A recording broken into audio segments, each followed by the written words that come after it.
Hey, what's up, film fans? Today we are doing a retrospective on Superman the movie and Superman 2. Not only were these two of the first movies I saw in the theater, but they were also the movies that pioneered the full length superhero movie genre. And they showed that this could be done. Before I get into it, if you're new here or you haven't done so already, please subscribe to the show so you can keep up to date on the reviews. In December of 1978, I had just turned 6 years old, and Superman the movie was released. My mom and my older brothers and I went to see it in the theater. I was so excited. I had seen The Rescuers in the theater a year and a half before when I was 4, but that was nothing compared to what I was about to see. Before then, I had grew up watching Super Friends and old Superman cartoons and the old George Reeves TV show. But this was big. Up to this point, I'd experienced nothing like this. I sat there excited and amazed as I saw the characters from the comics and cartoons come to life. And to me, Superman was real. Christopher Reeve was Superman. And then in 1981, when I was 8, I saw the previews for Superman 2, and I had to see it. And I told my brother Tim he had to take me to see it. And a few days later, we went and had the same experience. In the first movie, we see the origin of Superman as Kal-El. And his father Jor-El and the council condemned the 3 criminals to the Phantom Zone. And then he addresses the council about the imminent destruction of Krypton and is told that he is to do nothing that will cause panic on the planet. So he and his wife, Lara, send Kal-El to Earth so he can survive. And then Kal-El is found by his earthly parents and becomes Clark Kent. He goes to work for the Daily Planet with Perry White, Lois Lane, and Jimmy Olsen, and pretends to be the ordinary man. He saves Lois from a helicopter accident and becomes known to the world as Superman, and thus Lex Luthor, who was attempting world domination.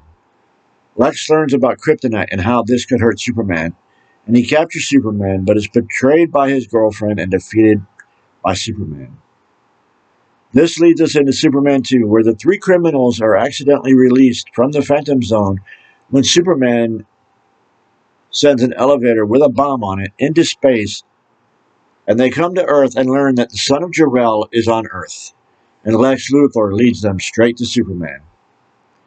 These movies were very early in the genre of the superhero movie, but made very big steps to bring comic book characters onto the big screen for a full-length feature. The script was written more as a dramatic, action-based biographical story of the character, set in the real world, instead of as a straight comic book story, and that's part of what made it work. And if it wasn't for Christopher Reeve, chances are that the result would have been different, not just for Superman, but also the whole superhero genre as a whole. He is credited with figuring out how to make flying not only possible for film, but make it believable as well, just by using his arms. Before Christopher Reeve, when it was George Reeves or Kirk Allen, when you saw Superman fly, he took a running start and jumped through a window. And then you'd see him basically on a table in front of a screen in a horizontal flying position, with the basic appearance of being in the air. When Christopher Reeve became Superman, he started to use his arms. He would raise one hand for the takeoff, and then he would move his arms from side to side to represent a turn. He came up with different ways of positioning his arms to show different speeds or emotions while flying. Without him figuring this out, who knows if it would ever have been discovered and made part of the flying sequences of the movies today. A variety of acting styles were brought together into the cast, as Reeve and Brando were method actors. Gene Hackman, Ned Beatty, and Jackie Cooper were character actors. Margot Kidder was the leading lady, and you had the newcomer of Mark McClure, as well as other actors Glenn Ford and Valerie Perrin. And also you had Terrence Stamp, Sarah Douglas, and Jack O'Halloran, who carry over into the second movie. When we get to Superman 3 and 4, the franchise went downhill and the stories become too watered down and farcical and become pretty much a joke not to be taken seriously at all. When we eventually got to Superman Returns with Brandon Routh, we get to have a second route or a dimension to follow after Superman 2 as it is designed to follow up as an alternate connection. I've enjoyed the newer DCEU movies with Henry Cavill, and my oldest son just told me about a new Superman that is scheduled for next year, directed by James Gunn, with David Sweat as Superman and Nicholas Hoult as Lex Luthor, with other DC's characters being introduced to live action. And I must say, I'm very interested in this. I'm more of a Batman fan myself, as I've said before, but I'm a Superman fan as well.